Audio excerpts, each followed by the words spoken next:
안녕하십니까. 2020년 1월 8일 저병무기 팩트 시작하겠습니다.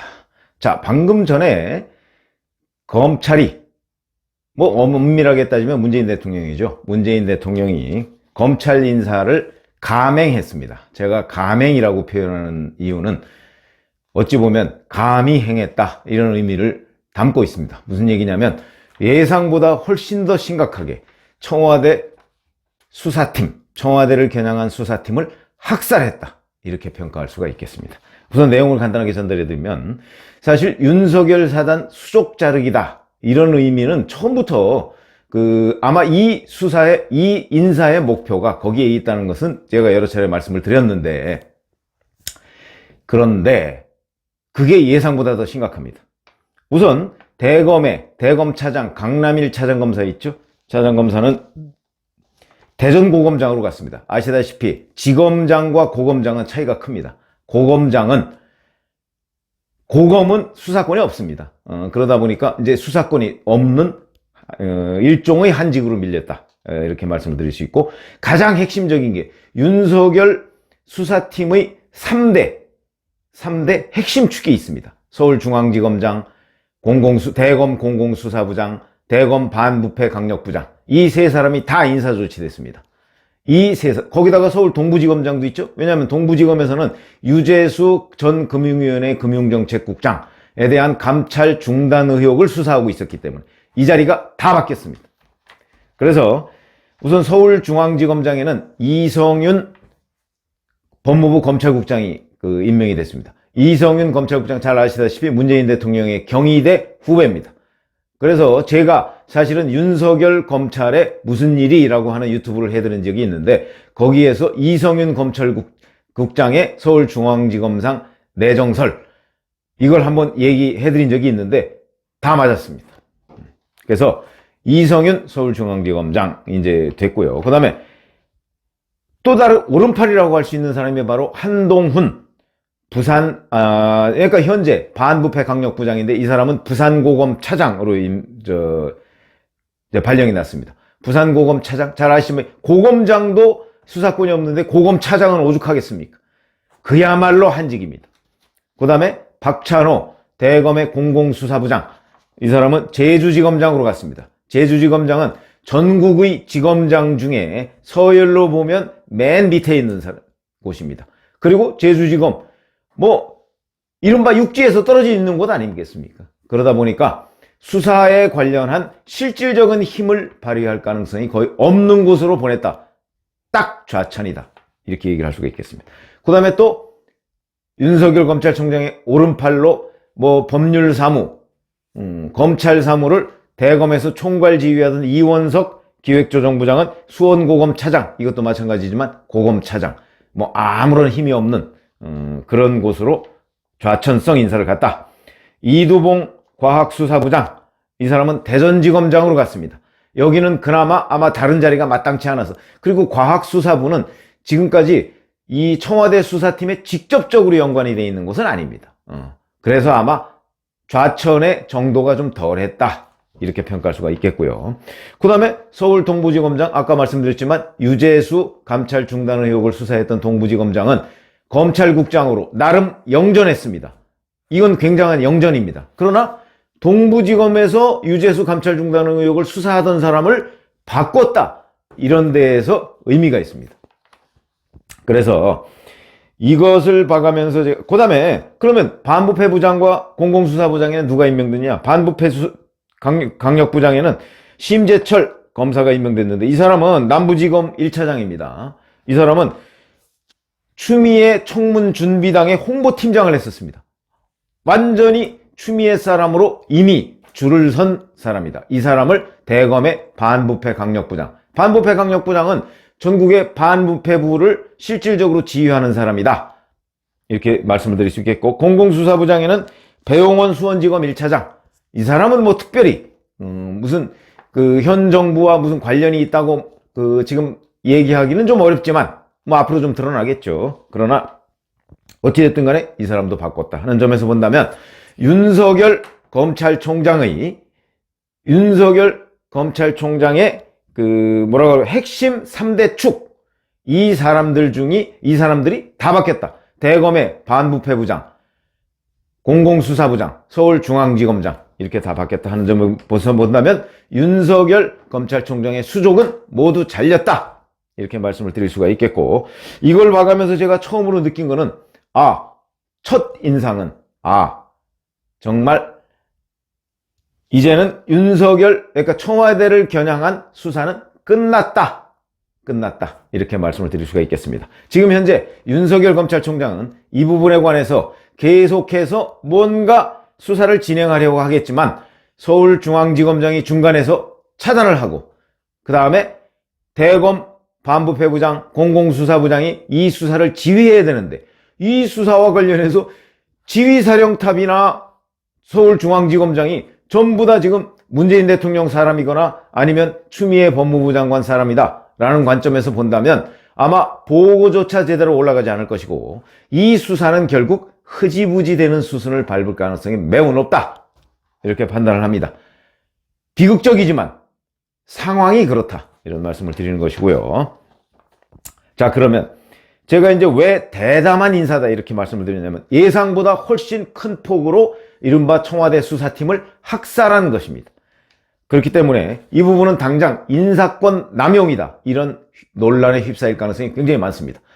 왜 그러냐면 이게 바로 청와대 수사팀을 그대로 해체해버린 것이고, 그 수사의 지휘자를 전부 다 인사이동시켰기 때문에, 더군다나 이 인사이동이 지난번 7월 31일 날, 지난해 그 인사이동에 의해서 5개월 정도밖에 지나지 않은 인사들을 다 지금 교체한 것입니다.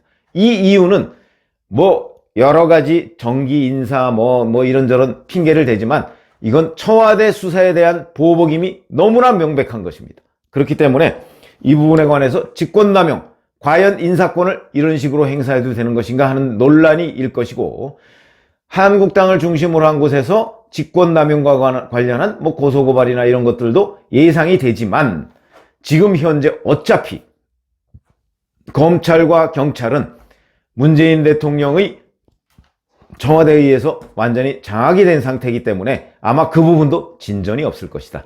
그런 관점에서 본다면 윤석열 검찰총장의 지휘권, 이거는 사실상 전부 다 차단된 상태다. 그러면 이제 또 하나 우리가 관전 포인트가 검난이 일어날 것이냐 하는 부분입니다. 검찰의 난이죠.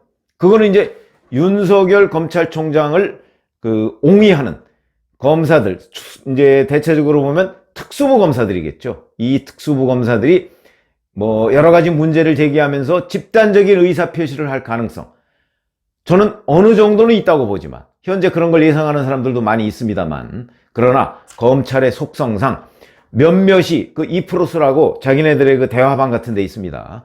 그 대화방에 이 검찰 인사의 문제점을 지적하는 사람들이 상당수가 나오긴 하겠지만, 그것이 본질적으로 집단화돼서 현재화되는, 그러니까 문제가 있다 그래서 집단화돼서 법무부 장관한테 탄원을 한다든가 청와대에 가서 탄원을 한다든가 하는 일까지 번지지는 않을 것이다. 저는 그렇게 개인적으로 전망을 하고 있습니다. 왜 그러냐면 검사는 기본적으로 체제 수능적입니다.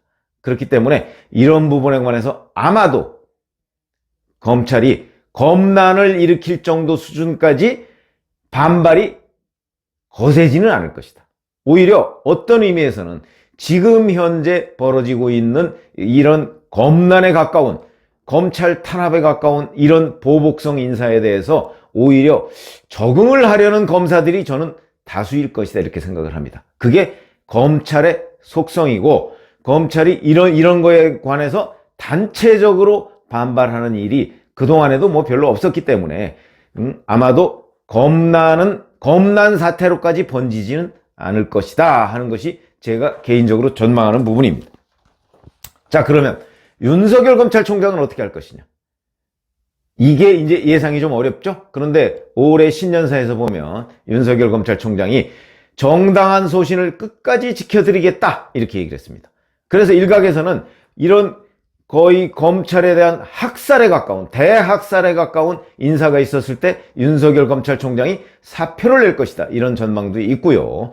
그렇지 않고 다른 어떤 특수부 병력을 활용해서 역시 수사는 계속 이어갈 것이다. 이런 두 가지 전망이 엇갈려 있습니다. 저도 어느 부분이라고 단정적으로 얘기 드릴 수는 없겠습니다. 왜 그러냐면 저는 지금까지 사표는 내지 않을 것이다. 이런 입장이었는데 이번 인사를 딱 들여다보니까 예상을 훨씬 뛰어넘는 학살 인사입니다.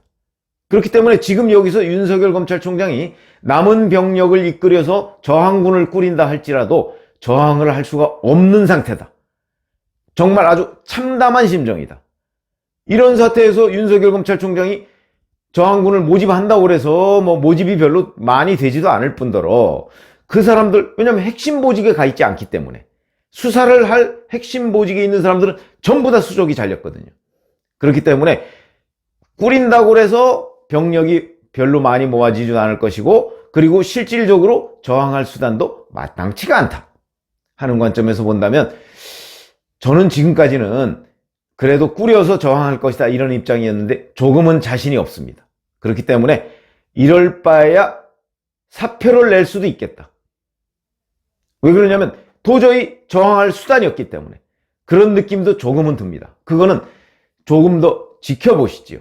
왜냐면 저도 지금 워낙 인사를 한 직후라 윤석열 검찰총장이 어떻게 할 것인가 하는 부분에 관해서 제가 명확하게 말씀드리기가 좀 어려운 상황입니다. 제가 주변에 좀 취재를 했습니다만은 그 주변 사람들도 정확하게 어떤 상황인지를 지금 예측을 하기가 어렵다고 합니다. 그런 관점에서 본다면, 자, 윤석열 검찰총장이 어떤 식으로 나올 것인가 하는 부분은 조금 더 지켜볼 것이고요. 다만 제가 검난으로까지 번지지는 않을 것이다. 몇몇 검사들, 혈기왕성한 검사들, 기계 있는 검사들이 저항을 하려는 움직임은 있겠지만 그것이 검난 사태로까지 번지는 일은 없을 것이다 하는 말씀을 드리고요. 이 부분에 관해서 여하튼 인사권 남용이라는 논란은 앞으로 총선 때까지 계속될 것이다. 그런데 한국당의 전력으로 봐서 이걸 그렇게 큰 쟁점화 살 수 있을까? 또는 국민들한테는 굉장한 충격으로 다가올 것이고, 그런 점에서 본다면 아마 한국당이 이 캠페인을 잘하면 총선에 굉장히 이득을 보겠지만 문재인 정부가 청와대 하명 수사 의혹에 대한 검찰의 수사가 얼마나 아팠던지 정말 모든 부담을 무릅쓰고 이 인사를 감행했다. 이 보복성의 인사를 감행했다.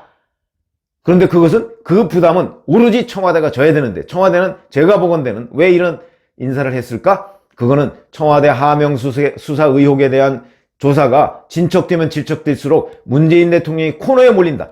코너에 몰릴 바에야 차라리 지금 현재 매를 맞고 가자 하는 의미가 저는 더 강했다고 봅니다. 그래서 만난을 무릅쓰고라도 보복성 인사다 하는 언론의 또는 국민들의 유권자들의 지적이 있다고 할지라도 여기서 이거를 진압하고 가야 된다. 검찰의 이런 수사 욕구를 진압하고 가지 않으면 문재인 대통령이 앞으로 어떤 일을 하더라도 검찰을 진압할 수가 없겠다. 이런 판단의 결과라고 봅니다. 이것은 곧 유시민 노무현 재단 이사장이 어제 얘기했죠. 검찰은 강제적으로 진압해야 된다. 제가 보기엔 그것과 맥락을 같이 하는 문재인 대통령의 보복 인사다. 이렇게 결론을 내리겠습니다. 감사합니다.